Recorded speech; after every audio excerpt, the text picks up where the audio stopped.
The Steelers have now reached their 53-man roster. They have traded for two players in key positions, on one on the offensive line and one at the outside linebacker position. And today we have a special guest, none other than Nathan Heintz from In Hindsight. He is a guy that talks about not just Steelers football, but a lot of other things. But today we're going to get his insight on the Pittsburgh Steelers, the most recent 53-man cuts, and the quarterback battle position. You don't want to miss it. Please hit that like and subscribe button. Also, ring that notification bell. That way, you're notified of all of our daily segments and our weekly live and our post game shows. That being said, guys, I'm Daniel J. This is State of the Steelers, and welcome to the.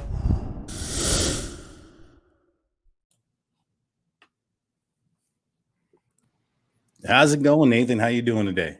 Daniel, we are doing pretty good, not too bad. Thank you for having me on the show. It is good to be here. Already a fan of your content when I came across your channel as well, and there's nothing better than talking Steelers with a said Steeler fan with a great podcast of his own. So thank you for having me on. How are you doing today? Thank you. I appreciate that. I'm doing very well. It's been a it's been an interesting 12 hours or so when everybody's watching this. The Pittsburgh Steelers have made a couple of moves. They've cut down to the 53 and made a couple of trades.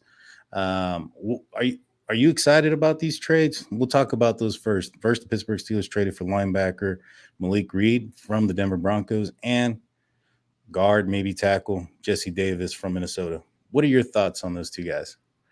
Well, Malik Reed, I'm definitely more familiar with than Jesse Davis, but I'll say this for it, and I think really mostly everybody would agree, it was much needed. It was definitely much needed to happen with something heading into the season with preseason all over with. You kind of get the feel of where guys are at right now, and all of us knew watching this team, these moves had to be made. Right. Plain and simple. I did see where Reed recorded, I want to say, now take it with, I also take it with a grain of salt because it was a Twitter page that tweeted it, but I think somewhere around 12 sacks over the last couple of years or so. So you kind of take that for what it's worth, but we all know they needed some help behind TJ Watt and Alex Smith, and a guy like that who's had some success in Denver. And they didn't really have to give up too much. They got a 7th round pick back, gave up a 6th, no big deal there. And the Jesse Davis guy, I feel like really at this point, anybody can really be better than some of the guys they got. Yeah. So I think probably a lot of fans are probably pretty unfamiliar with him, but from like what you said, he's played really kind of all over the offensive line. He's been in the league for a little while. He had some struggle with the Dolphins, I think it was last year, where he gave up, I think like eight sacks or so, gave up quite a handful of pressure. So obviously based on that alone isn't really promising, but the Steelers like what they see in him and think that he can bring something to what they got. And hey, whatever can get them a little bit better, I think everybody is all for. And if he's a guy that you think can put some competition out there, then why not? No, I agree. It sounds like he might be in competition for the left guard position. It sounds like the Pittsburgh Steelers might be a little bit, what is the word I'm looking? Scorned or scarred from a shorter guard going with a 6'6" guy. That's potential tackle. Yeah, you're absolutely right. He did struggle last season with the Miami Dolphins. He only played a handful of played the preseason with the Minnesota Vikings. So he does come with some concerns as far as his recent play. I'm hoping that Pat Meyer and the Pittsburgh Steelers offensive line coach can put him in shape. With that being said, Joe Haeg was somebody who was released. In my opinion, he's replacing Joe Haeg. There was some other surprising names that came out on the 53 as far as cut down. One of them is Anthony McFarland. How was that surprising to you, or was that something that you were anticipating happening? I think it was a little bit. I think he showed some good things during preseason, his speed and that he took. And again, we all know it's preseason, but that's what these type of games are made for, guys like that. Right. And we know that he didn't really get a ton of action last year. But he was a little bit of a different dynamic than what they had in the room because he was really that speed type guy. You could, if he's out there in the open field, I mean, he's gone. Yeah. And I think we definitely saw some things in the preseason that were nice of him. We're able to see that speed. We're able to see some of that acceleration he has, which was a little bit of a breath of fresh air from guys like Benny Snell, who can't break a tackle and has no acceleration or anything like that, to a guy like McFarland. So I think a lot of people thought he might have been that third back, but I mean, it is what it is. You know, at the end of the day, they have to they got to give Najee a break. But I think a lot of people, were a little caught off guard by it. I definitely was. I felt that, Jalen Warren, which from all indications is he's going to be moving up to that RB2 position ahead of Benny Mhm. Snell. I felt that his skill set was probably more aligned, similar to Benny Snell. I felt that McFarland brought something different with that speed. He also had the relationship with Matt Canada back in Maryland. I figured that would continue. I honestly was surprised by this. I thought that Benny Snell was going to get the axe, but I guess his special teams is what really is what was been rumored to have been keeping him on board. Another guy that I was maybe not surprised, but in my opinion, just kind of feels like a wasted draft pick. Buddy Johnson, linebacker, fourth round, you know, already cut. Maybe he makes his way back to the practice squad. What do you think about him? See you later, dude. See you later. That's all I gotta say. I All I agree. gotta say. He just he was kind of like Ulysses Gilbert, when they took Ulysses Gilbert, like he just never got his footing. He never really did anything to separate himself from the pack. Yeah. And you got guys outperforming. You got Mark Davis, who outperformed, who a lot of people liked and wanted to see even first team reps from him. And Mhm. then you got Bush and Jack there, and you got Spillane still. So he didn't really jump past anybody. So I don't really think it's a big deal cutting their losses with him. Like, best of luck and everything, honestly. Now maybe they'll put him on the practice squad, but I don't really think anybody's really batting an eye about it, really. I think Yeah. Mark Robinson really turned heads, and I think even probably caught the Steelers off guard a little bit from how kind of quickly kind of got on for as late a round pick as he was. Right. No, I agree. And, Buddy Johnson, like I said, he was somebody that, I thought could, fill in that Vince William Buck role, but he just became so much of a liability out there in Mhm. coverage. It's just, you couldn't put him out there. Oh, for Um, sure. No, but it's maybe someone will pick him up and stash him on their practice squad. Maybe he'll get opportunity elsewhere. But he was one of those guys, a late round pick type guy, and a lot of times those guys just don't really always make it out for too long on a 53 man. So best of luck to him. But I think if Mark Robinson can, because he's similar to Vince Williams. He's that contact type guy. He tackles well. He's not afraid of contact. He's not afraid to hit, and they need that because they got two there, because they got a guy like Devin Bush who's afraid to hit, and who can't get off a tackle and doesn't want to make any contact with anybody. So, and this was something too. And this was something too. And maybe some people in the comments might agree. Maybe you might agree. Maybe you guys could see it happening. Maybe you think I'm out of my mind. But I think that I could see, because Devin Bush, I think, I'm sure you probably caught that one interview, that little short clip he had of them asking him about it being, could this be his last tenure here? And he just didn't really show any type of urgency. Just he right. seemed content, like, hey, I'm gonna be in the NFL. That's all that matters. There's no urgency of greatness or wanting to go from here to here. Really there, and he hasn't shown that with his play last year and so far in camp and preseason. And I wouldn't be surprised if, let's say, a guy like Mark Robinson passes him up, and everything like that, and maybe Devin Bush wants out or something. I mean, I don't think Devin Bush is going to be on the team going into next year. It's going to be No, one I or don't two either. things. He's going to either continue to play poorly and find himself off the team due to his poor play, or Mhm. in the amazing, the other way would be he play his mind out and then he becomes unaffordable. And Yeah, so those he are gets pretty a good much the contract two. somewhere. Right, those are the two things. I'm probably thinking more towards in the middle. There's hopefully what happens. However, yeah, you're absolutely right. I think he did play a little bit better this past, preseason game against the Lions. He had that one stop on 4th down Yeah, where he had a little bit better showing. yeah, he had a little bit of a better showing. But when you compare, even at this showing, you're comparing it to what he's done in the previous preseason games and last year, and not to what his potential or what he was drafted to be, which is still, in my opinion, is still kind of poor. Now, Mhm. before we leave the 53, we're going to talk about the most important brothers on the roster.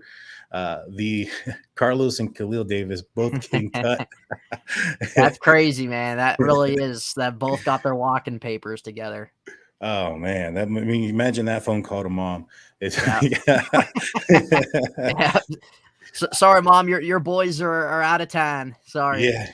Well, I think there's a good chance and a good opportunity to both of these guys, or if maybe at least one. I think Khalil had that huge hit in against the Jacksonville Jaguars at the end there. I believe it was the Jacksonville Jaguars. He completely depleted that guy. But I think they're both athletic interior defensive linemen. They're still a lot of big project guys, in my opinion. And I hope they do well. I hope they make it on the practice squad and Yeah, perform. But they can definitely be moved back there. definitely, definitely. So moving off of the 53 and what probably everybody wants to get your opinion on, what do you think about the quarterback battle? You think Mr. Trubisky is going to be the guy come week 1? I do. I think most people probably do think that. And I think going into preseason, most people still thought, unless Kenny Pickett played like Peyton Manning out there, I think most people thought that Trubisky was probably going to be the guy to go week 1. Mhm. What I'm going to say about the quarterback battle, and it's okay if you disagree. It's okay if people in the comments section disagree, call me an idiot. That's fine. Everybody has different thoughts on it. But I think that unless Pickett, like I said, completely was just playing out of his mind or something like that, which he had a good preseason. He did. I think that he even played better than people thought where he was going to be. Mhm. But I think Tomlin, what he wanted all along was Trubisky starting and Kenny just kind of sitting there a little bit. And, if Trubisky is playing so-so, you make the move. But for me personally, I would start Kenny Pickett week 1, and I will explain why. Like I said, you disagree, that's fine. That's fine. There's nothing wrong with that. I think he should start week 1 because if you have a rookie quarterback, not every rookie quarterback needs to sit. Not every rookie quarterback needs to sit a year. No. If Ben was still on the team, it'd be a different story. But it's Mitch Trubisky that he's behind. Mitch Trubisky isn't anybody special, and people can say, well, Alex Smith, or Patrick Mahomes, well, yeah, but he had Alex Smith who took the Chiefs to the playoffs every year still and was a very competent quarterback. So it's really not a very similar type of comparison necessarily. But I think if Kenny Pickett's obviously your guy that you pick to be your future guy, if he is playing close or even better than a stopgap guy you brought in, you start him. Kenny Pickett, he's got the crowd behind him. Kenny Pickett didn't throw one bad pass all preseason. We know he's very accurate. He looks so comfortable, poised. He looks like somebody where if you didn't know he was a rookie, that okay, he's been doing this for a little while. Mhm. That was just that was the way he was coming off, and his reaction in the pocket's very good. And I understand if people want to say, well, you don't want to put it behind the line. Well, you got to put somebody behind the O line. Somebody's got to be behind there. Mhm. And that's really the Steelers' fault for not doing anything in the offseason necessarily about it to, a higher extent and not investing in draft capital early on in the offensive line over the last few years. But Pickett's best part of his game also is throwing on the run. And Mhm. there's going to be many times, whether it's Trubisky or Pickett behind that line, where they're going to be running around. But I think with Pickett, he's ready. He's Mhm. ready, and I don't see any reason why as to he would need to be somebody to sit behind Mitch Trubisky for. I'm fine with them starting Mitch if that's what they're going to do, which it seems likely they're going to. That's fine. I think even if they start Mitch, he's still going to be on a short leash though at the end of the day. And so this isn't me saying that Mitch shouldn't be starting week 1 or anything like that, but this is me saying I think Pickett should get the nod for it because he's ready. He's shown that. And I think he's come along very, very quickly than many people thought he was going to be. No, I agree. I'm actually more along your side of things than you think. Going into this offseason, um, I was asked many times throughout this offseason, like, who would you want to start come week one? And my answer to that question was a ready Kenny Pickett. I didn't think Mhm, that there was enough time to get him ready. With a mhm. shortened preseason, with three quarterbacks, fighting for one shot. Yeah. The reps aren't going to be there. I didn't anticipate him to be ready. And early on, I had Tony Serino from Steeler Country on the show, and he was in training camp, and he mentioned there also that early on in training camp, Kenny Pickett did not look, as seasoned as he is now. That he turned the page somewhere around day 4 to day 5, so to speak. Mhm. Now, I broke down Mitch Trubisky's film. I have it out there, please, if you guys are watching or Yeah. listening. Also, this is on Spotify and Google Podcasts, and then everywhere else where you can find podcasts. I highly recommend you guys that are listening to go to YouTube, find the Mitch Trubisky breakdown. You can watch that. I broke down his film, and there was a lot of concerns, in my opinion. Mhm. He didn't read the field under pressure as well as Kenny Pickett did, in my opinion. There were I some agree. plays that he left out on the field. There was one where it was like a 13-3. The defense in vanilla defense and doing slight disguise were able to confuse Mitch Trubisky, and that was concerning to me.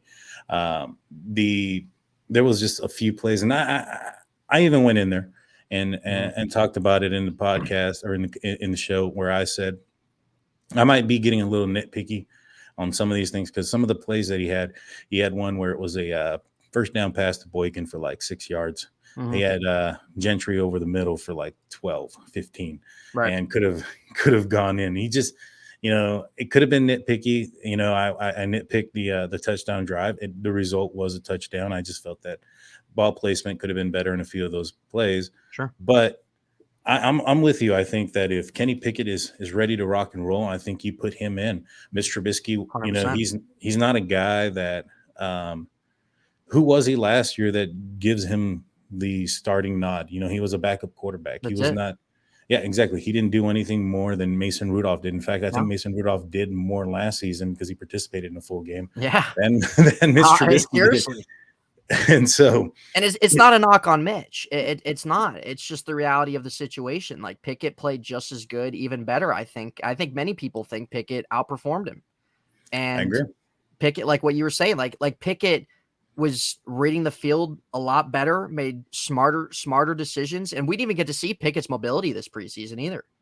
No, But if you remember the second game of the preseason when Tomlin kept that offensive line out there for pretty much the whole entire game, Pickett played behind him just like Trubisky did. Looked right. fine. You see, Looked fine. I have a theory about that second preseason game as to why Pickett only got 2 drives.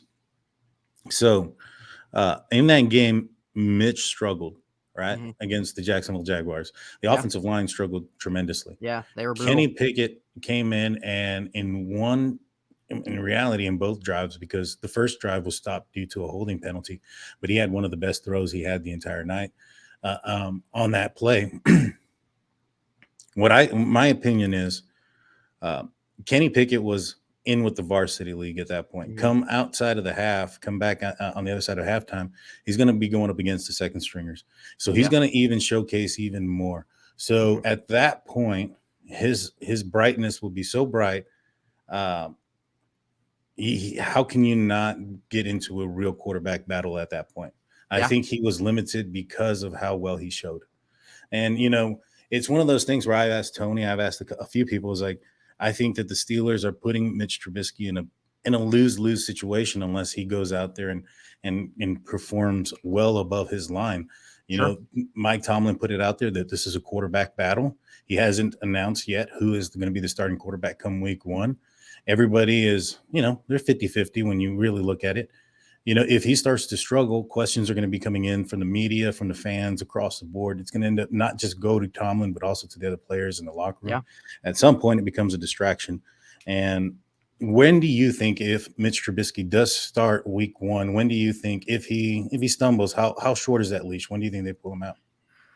Um, that's a good question. And I think when you look at the schedule, their buys week 9. Now, Mhm. after their first 4 games, they have a tough stretch with back-to-back to Buffalo, to Tampa Bay. They got to play Philly, and they play Miami. Now, I think if they start the season slow, it's going to be a short leash. I think the short leash is going to at least be 3 games. If they start 0-3, goodbye. If they start 1-2, you might kind of give him a little bit more, maybe, depending how he's performing. But I could see if they start slow, it's going to be early on, no question about it. If they're hovering around that 500 mark, once they kind of start having to go to Tampa, or once they start playing Tampa and Buffalo and stuff like that, I think that'll be the end. Because again, it's not a knock on Mitch. Mitch is who he is. We know this, and I've said this before, where I've said on my podcast many times, where Mitch is in the best situation he's been in so far in his career. Chicago was a disaster. It wasn't all his fault either in Chicago. He had his faults, he had his limitations, but it wasn't all his fault either. Everybody adapts differently. There's so many times where quarterbacks get drafted to piss poor situations and it just doesn't work out and it just ruins everything. Mitch has got good talent offensively. The offensive line is obviously a big concern, but he's got a great defense also to work with. I said I think Mitch is a guy who can be a nice bridge quarterback and can keep this team competitive with what he's got to work with. But he is what he is at the end of the day as well. And if he's just kind of playing 500 ball and isn't giving enough, like not even saying like if he's playing bad, but if he's just not giving enough to the point of what they can do with their talent, then he's done. Right. And it's Kenny's turn. So I think realistically, if it's a slow start, it's definitely going to be maybe by that Jets game. I think if it's so, I think they'll give him a little bit more leeway, maybe middle part of the season, maybe right before that bye week, maybe after that bye week. I don't know. Yeah. But I think it's going to depend on the offense's start of the season, the first few games, and I think they'll make a decision from there. No, I agree. I think that if they start off kind of slow, I think the Jets game looks prime in my opinion. You know, it's a longer, coming off of a short week, you got rid of 2 divisional games on the road already. Sure. You're going in a long week against the Jets, who at that point, Zach Wilson may be in the game, may not be recovering from his injury. Could be a good opportunity. We'll see. Yeah. I'm excited about this season. I can't wait. I think the Steelers are riding under the radar. I think so too. I think many people think that. Oh yeah, for sure. I mean, even Vegas does. Everyone's sleeping on them, and for sure. I think the Steelers are going to make some big moves and some surprises. With that being said, we're getting a little long on the tooth here. I'm have one last question for you, and then let everybody know where they can find you. Can you give us a record prediction for this year for the Pittsburgh Steelers? Yeah, this is it. Vegas has them at 7.5. Hit the over, folks. Hit the over. It's. And yes, Tomlin hasn't had a losing season, but this team has so much talent defensively. They have a very good young core offensively. The line we know is a problem. It's been a problem the last few years, but you got to keep them playing together and keep gelling. And you just got to hope you're at least getting somewhat above average quarterback play from Mitch Trubisky, at least for a little bit until it's Kenny's turn, if Kenny does not start. But to go to your question, I think right now, it's a little bit of a tougher AFC. I think 9 to 10 wins right now is a fair assumption for them. But they're going, regardless, they're going to be in the mix. They're going to be competitive. They always are one way or another, regardless of how great of a team they are, regardless of how so-so, regardless of even if they're, maybe just not as great as previous years, they're still always there. They're always there to win. They're always competitive. They're always fighting in there in the division and the playoff hunt. They're going to be in there. It's just a matter of, can they really win some of those big games that are really going to, be determining factors. I think 9 to 10 wins right now is fair. I think that's kind of where I'm putting them at. I think if things go well, 10, 11, I think's their ceiling right now. But like I said, I think that Mitch is a guy that can, if he's going to play, he can keep them competitive, but it's just going to be a matter of how much you're getting from him. And Kenny, everybody's excited for him, and he looks good. So what about you? What do you think? I'm actually thinking that we're going to get to probably about the 12 game win. Okay. It's gonna depend on the offensive line, to be honest with Yeah. you. The offensive Yeah, line and health is absolutely. gonna really depend on it. I think that the Steelers are flying under the radar. I honestly do think that the Steelers picked up some key weapons, especially with George Pickens, and I think For Pat sure. Frymuth is going to Can't be wait to making watch it. them. Yeah, Pat is going to make a big move up. You know, it's going to depend on this offensive line if they can gel together and they can be cohesive and Yeah. and be at least average. I see this team getting a little bit, having a lot more wins than anticipated. Fortunately for us, or for the Steelers, is that they have the third weakest strength of schedule. I know there are some, there's some parts in there that are kind of like, wow, that's tough. But for the most part, across the board, it's the third weakest. Uh, Yeah. Given what's going into it, I think they're going to catch the Bengals at a good time. Joe For sure. Burrow's coming off Absolutely. of They did it the last year. yeah, exactly. They did it When you with look at Buffalo what last year, man. exactly, and so I think TJ Watt, although there was a scare, I'm pretty sure he's fairly healthy. This is going to be the healthiest he's been Yeah. playing Joe Burrow since his rookie season. Good to go. Yeah. And Alex Highsmith, hopefully he's going to be able to come in and be first class and be what we expect out of him. But I'm thinking the Steelers do get the 10 wins. I think at the bare minimum, 10 to 11. Yeah. I mean, it's a realistic thing. Like it really is. And I think they actually have a good opportunity in this division because of the strength of this conference. I mean, I'm sorry about that. Let me repeat that. I think they Good have one. a good chance in this conference because of the strength of the conference. When you look at the teams in the AFC West, they have to play each other twice and, Sure. and have to contend also within the AFC. I think a lot of these teams are going to lose a lot more games than anticipated because of that, allowing that window to be open for the Pittsburgh Steelers, especially in a longer season where, in the beginning, you can expect some bumps and bruises and some, Sure. it's going to be bumpy in the beginning. This is a new team. It's a new It is. quarterback. And if things can just kind of, I'm thinking that things are going to start to turn around in that week 4. I think that's when you starting to see the Pittsburgh Steelers, the 2022 Steelers for who they are is come Yeah. week, against the Jets.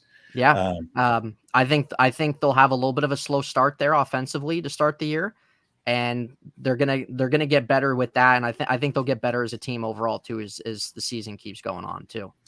Oh, I agree 100%. Like you can only get better from week 1 up unless there's some bunch of injuries. Let's knock on wood on that one. Yeah, for sure. But that's where I'm saying at. I'm thinking about 11, 12 wins, and I think the Steelers are going to come in under the radar.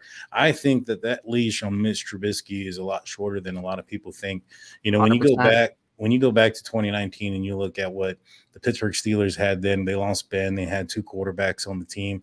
One was they gave a first-round grade in Mason Rudolph, the guy that was supposedly a potential heir apparent, and behind him was a camp arm in Devlin Duck Hodges.